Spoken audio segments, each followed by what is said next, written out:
जय जगन्नाथ दर्शक बंधु चलतु आज किसी गुरुत्वपूर्ण खबर उपर नजर पकाई नेबा। प्रथम रही मे 1 रु बदलिबो एलपीजी गैस नियम। मे मास पाखई आसुथिबारु एलपीजी सिलिंडर बुकिंग नियम रे आहुरी परिवर्तन हेबार खबर पुणी थरे शिरोनामा पालटिछि। फेब्रुआरी 28 तारिख रे अमेरिका और इस्राएल ईरान उपर आक्रमण परे विश्व शक्ति बजार अस्थिर होई पड़िछि। विश्वर अनेक देश वर्तमान विश्व शक्ति संकट रे पड़िछन्ति। फलस्वरूप मूल्य वृद्धि हेउछि। एहा भारत समेत अनेक देशर वर्तमान परिस्थितिर समाधान पई गुरुत्वपूर्ण नियम प्रणयन को करबाकू बाध्य करुछि। एही समय रे मध्य प्राच्य रे चलिथिबा उत्तेजना मध्य रे मे 2026 रे गैस सिलिंडर सहित जड़ित अनेक परिवर्तन आशा करा जायछि। परवर्ती खबर भारत मध्य ऋण निये कि जानंतु केउ देश सबुठारु अधिक ऋण निये। एक बृहत अर्थनीति परिचालना पई ऋण नेबा एक साधारण अंश। भित्तिभूमि कल्याण कार्यक्रम एवं विकास प्रकल्प गुडी को पांठी जुगाई देबा अत्यंत गुरुत्वपूर्ण। केंद्र बजेट 2026-27 अनुसार भारतर मोट बकाया ऋण प्राय 197.18 लक्ष कोटी टंकार पहुंचे बोली आकलन करा जायछि।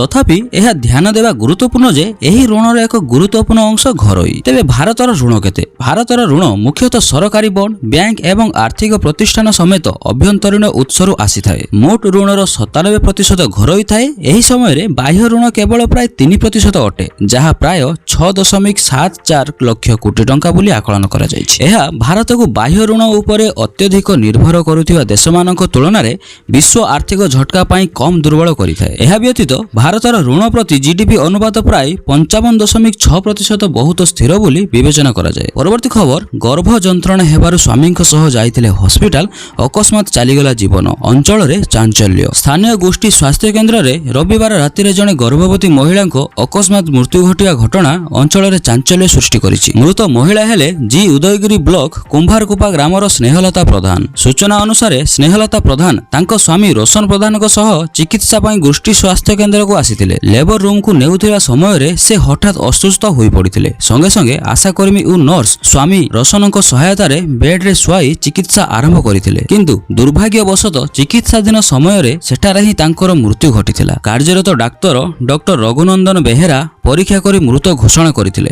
घटना संबंध रे खबर प्रचारित हेबा परे स्थानीय सरपंच झरणा प्रधान और ग्रामवासी स्वास्थ्य केंद्र रे पहुंची शोक प्रकाश करथिले। तेबे गर्भवती महिला और तांको गर्भस्थ शिशुर मृत्यु को नहीं अंचल रे विभिन्न प्रश्न उठुथिबार सुनिबाकू मिलुछि। महिलांक मृत्यु किपरि घटिला? कौनसी अन्य गुरुतर रोग थिला कि? आसंता मास 3 तारिख रे तांकर डेलीवरी डेट थिला। एते मास धरी गर्भवती महिलांक रूटीन चेकअप हेउनथिला कि? एहा परे जदि संगे संगे ऑपरेशन करी गर्भ रे थिबा शिशुर बाहर करा जायथांता, शिशुटी बंची पारिथांता कि नाही? ए नै अंचल रे चर्चा जोर धरिछि। अंचलवासींक अभियोग अनुसार स्वास्थ्य केंद्र रे स्त्री और प्रसूति विशेषज्ञ डाक्तर नियोजित थिबा सत्वे एपरि पदक्षेप काहेकि निया जायनि ताहा नै विभाग परिचालना नै साधारण रे संदेह सृष्टि हेबा सह स्वास्थ्य सेवार अवहेला होईछि कि नाही साधारण रे प्रश्नवाचक सृष्टि करिछि। विशेषज्ञ डाक्तर सही समय रे उपस्थित थिले होयतो किछि अलग घटना घटिथांता। मां छुआ मध्यरु होयतो छुआ को बंचाई पारिथांते डाक्तर। अन्यपटे डाक्तरक लिखित अभियोग आधार रे स्थानीय थाना रे अपमृत्यु मामला रुजु होइथिला बेले